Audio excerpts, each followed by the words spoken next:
Itong taong ito na makapangyarihan sa COMELEC, tinanong niya yung tumatakbong congressman, ilan ba ang botante nyo sa inyong distrito? Sabi, 300,000. At sabi niya, kailangan mo ng 300 million dyan. Meron kami isasampa bukas. Malaking pasabog ito bukas sa Supreme Court na doon kami ng alas 3 para magsampa ng case laban kay Chairman George Garcia. Huwag na natin pangalanan yung taong ito, pero kilala nyo na kung sino itong tao na ito. Nangihingi ng 300 million pesos pala sa isang congressman noon para ipanalo yung congressman na iyon noong nakalipas na eleksyon na 2025. Kasi ang nangyari daw, itong taong ito na makapangyarihan sa COMELEC, tinanong niya yung tumatakbong congressman, ilan ba ang botante nyo sa inyong distrito? Sabi, 300,000. At sabi niya, kailangan mo ng 300 million dyan. So, ibig sabihin, sir, nangihingi ka ng 300 million para maipanalo yung tao?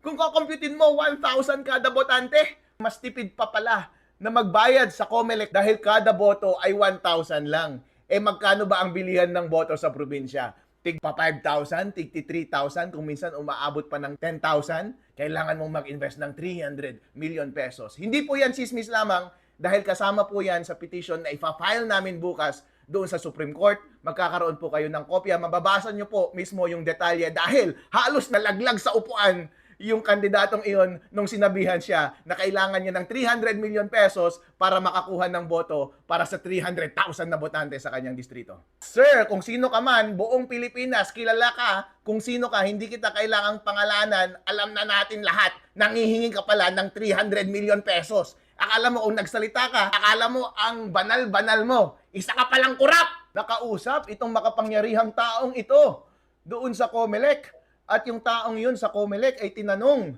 kung ilan ang botante niya sa kanyang distrito at sinabi niya 300,000 po. At sinabi ng taong makapangyarihan na to, kailangan mo ng 300 million pesos para dyan. Wow! Hindi ba yon implicit na panghingi ng 300 million pesos na bribe?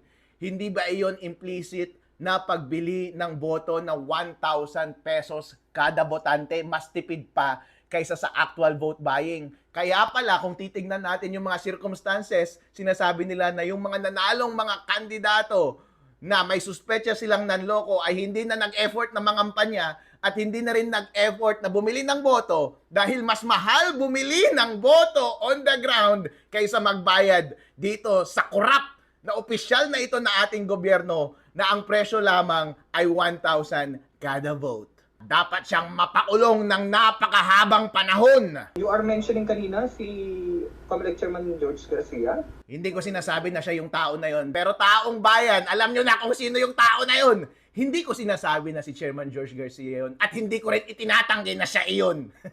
Pero bukas malalaman ako. Malalaman nyo po dahil magkakaroon po kayo ng kopya ng petisyon. At yan po ay part ng mga alegasyon ng magsasampa ng kaso bukas ng petitioner. The next day, the next. Sinasamahan ko si Attorney Jordan Pisaras para magsampa ng kaso laban kay COMELEC Chairman George Garcia para sa lahat ng pandalayang kanyang ginawa ngayong eleksyon 2025. Ang bigating aligasyon ni Attorney Pisaras ay dumalaw si Attorney Pisaras noon October 2024 sa opisina ni Chairman George Garcia para mag-courtesy call dahil first time niyang tumakbo bilang congressman ng District 1 ng Bohol. At tinanong niya lang si Chairman George Garcia, meron po ba kaming assurance na may papatupad natin ng maayos ang lahat ng ating election laws ngayong election process na ito?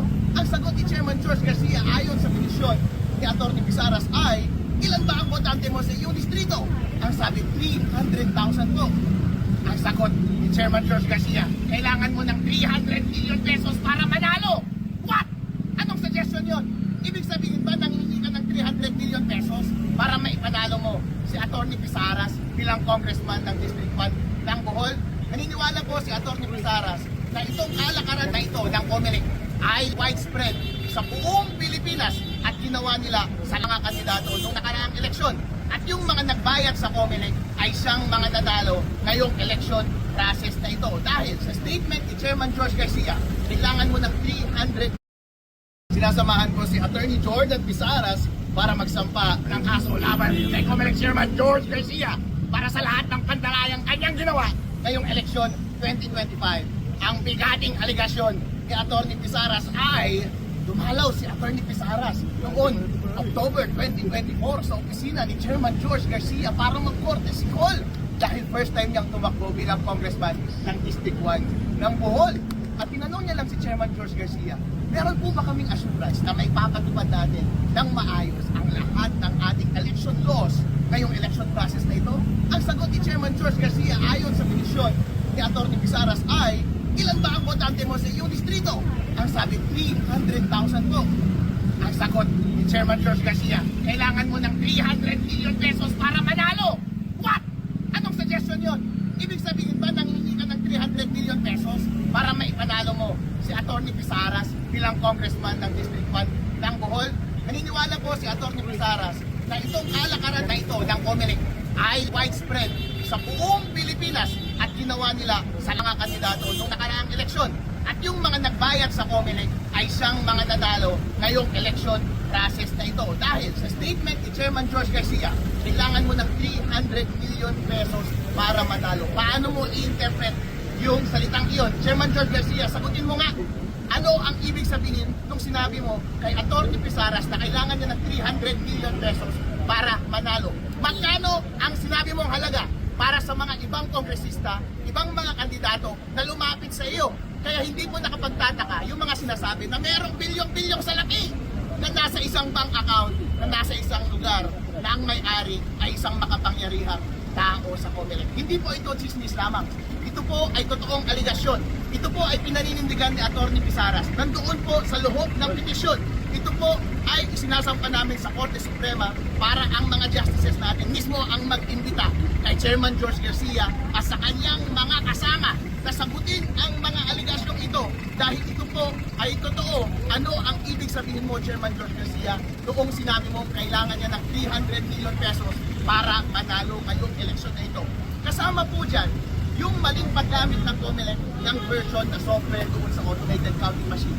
Ito ba yung paraan para isagawa ninyo yung gaya na inyong ginawa? Ang na-audit po ay version 3.4. Bakit nyo ginamit yung version 3.5? Nandun ba sa version 3.5 yung gaya na inyong in-implement? Ganon din po ang maling pag-implement ng COMELEC pagdating sa transmission ng mga election results mula doon sa automated counting machines papunta sa mga servers. Ang sabi po ng batas, diretso dapat mula sa automated counting machines papunta sa mga servers ang resulta ng eleksyon. Pero sabi mismo ni Chairman George Garcia na dumadaan muna pala sa data center 3 yung mga resulta ng automated counting machine. Therefore, namamanipulate po yung data sa gitna. Hindi po sinunod yung batas. Chairman George Garcia, sagutin mo po ulit ito. Ito po ba ay ulit ang inyong paraan para isagawa ang pandaraya noong nakaraang eleksyon? Chairman George Garcia, kailangan nyo pong sagutin lahat ng ito dahil lahat pong aligasyon na ito ay seryoso po. Kailangan nyo pong sagutin para sa susunod na eleksyon, hindi na po ito mangyari ulit. Ipinapasa na po namin sa inyo ang bola. Ang sagot na lang po ay nasa inyong bunganga. Sabihin nyo na lang po ang totoo dahil wala na kayong ligtas. Seryoso na po kami. Papanagutin po namin kayo sa Supreme Court. Kasama po sa prayer namin na ipanispa si Chairman George Garcia dahil karapalan po ang ginawa nilang mga paraan ngayong nakaraang eleksyon na ito. Sino po ba ang responsable sa pagsasagawa ng maayos na eleksyon? Hindi po ba ang COMELEC, ang Commission on Elections? Sino po ang nagpo-compose ng Commission on Elections? Mga commissioner na pinapangunahan ni Chairman George Garcia. Siya ang nagdidepensa ng mga palisiya na kanyang isinagawa. Kung meron mang taong dapat managot sa prosesong ito, lahat ng pandaraya at pagkakamali, walang iba kundi si Chairman George Garcia. Nangihingi rin kami ng tulong mula sa National Bureau of Investigation bilang ahensya na dapat magsagawa ng investigasyon ng mga ganitong anomalya. Natignan nila itong mga aligasyon ni Atty. Pizaras kasi garapalan po ang pag-amin ni Chairman George Garcia. Gumamit sila ng illegal na equipment sa pag-transmit. Gumamit sila ng illegal na software. Hindi po ba yan paglabas sa ating Omnibus Election Code? Dapat po, kung meron mang taong dapat makulong ngayon, walang iba kundi si Chairman George Garcia. Ano po ang pruweba doon sa conversation ninyo ni May witness tayo. Sa tingin po ninyo, ang ibig sabihin doon ay perang bigay kay chairman, hindi po pera para sa pag-campaign Actually, funds? at that time, hindi ko maintindihan bakit niya sinabi yun. Pero ngayon, naintindihan ko na. I was shocked. I literally fell off my feet. Nahulog ako sa upuan ko. Yan ang tone ng pagkandak ng eleksyon. Pera-pera. Hindi po basta-basta at hindi po biro ang ganitong mga aligasyon, mga kababayan. Dahil kapag pag-aaralan ninyo ang mga statement ni Chairman George Garcia, parang lumalabas. Kapag ilan ang bilang ng botante mo sa inyong locality, 1,000 kada isa. Kung kukumpitin nyo po, mas mura pa yan kaysa sa running rate ng bilihan ng boto doon sa ground. Kung ikaw ay nangangampanya, mas gugustuhin mo bang magbayad na lang ng 1,000 pesos sa Comelec o bumili ng tigpa 5,000 pesos na boto? Eh nalugi pa yung mga gustong magbenta ng boto na ating mga kababayan. Ang sisihin nyo, si Chairman George Garcia, sila ang yumaman. Siya ang gumawa ng illegal. Pero pag-isipan nyo po ng mabuti. Kasi marami po ang nagsasabi na maraming mga nangampanya ngayong eleksyon na ito na hindi na nag-effort na mangampanya.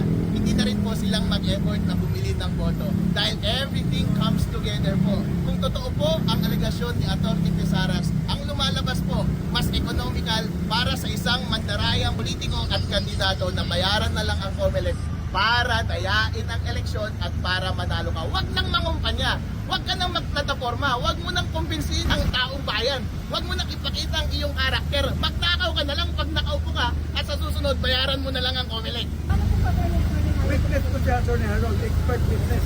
Ako po ay magwi-witness doon sa kaso dahil gusto ko pong patunayan na ang nagamit doon sa ating mga automated counting machines ay version 3.5 at hindi version 3.4. Kailangang ipaliwanag ni Chairman George Garcia ang maling paggamit ng software. Kailangan niya rin ipaliwanag ang maling paggamit ng intermediary server kapag nagtatransmit ka ng data mula sa automated counting machines papunta sa mga servers. At kailangan niya rin ipaliwanag ang aligasyon ni Atty. Pisaras na bakit mo sinabi na kailangan niya ng 300 million pesos para manalo ngayong eleksyon na ito. Kung iisipin mo po, lahat ng mga facts na ito, hindi mo kailangan ng napakatalinong utak para mag-derive ng reasonable conclusion. Tanong lang po, Chairman George Garcia, nandaya po ba kayo? What is involved here is the national interest. The right of every Filipino to elect their officials. Ngayon, wala nang ganon. Bayad na lang sa sino binabayaran. All of a sudden, lumabas na lang. Elected official na. The evidence wala. The responsible people should be fined. Definitely maraming irregularities na na-observe. Number one, yung maling paggamit ng software. Number two, yung paggamit ng intermediary servers na labag sa batas. At yung number three, yung allegation ni Atty. Pisaras na sinabi ni Chairman George Garcia sa kanya na kailangan mo ng 300 million pesos para manalo. Kung iintindihin mo po ito, suggestion po ba iyon lang right? Lahat po ito ay nag-lead sa conclusion ng isang ordinaryong tao na merong modus operandi ang Comelec sa pagsasagawa nila ng malawakang daya noong nakaraang eleksyon. Ito po ba yung ginamit nila sa kada kandidato na lumalapit sa kanila? Ito po ba yung dahilan kung bakit nanalo ang mga ilang kandidato na hindi nakakasaang manalo? Ito po ba ang dahilan kung bakit walang tiwala ang taong bayan ngayon sa resulta ng eleksyon? Ngayon po, iniimbitahan ko namin si Chairman George Garcia na lumapit sa Supreme Court. Kami na po ang lumapit mismo sa Supreme Court dahil ayaw niya tayong pansinin sa media.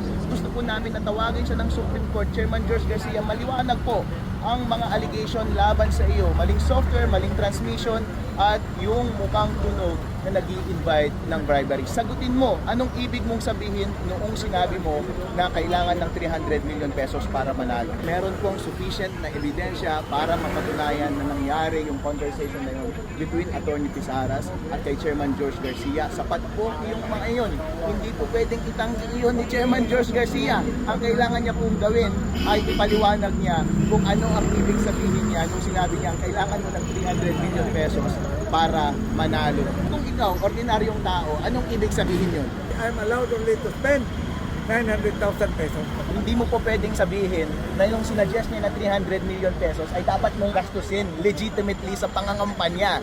So kung hindi yun yung 900,000 pesos na legitimate mo na pwedeng gastusin sa election process, para saan yung amount na iyon? Bakit kailangan kong maganda ng 300 million pesos para manalo?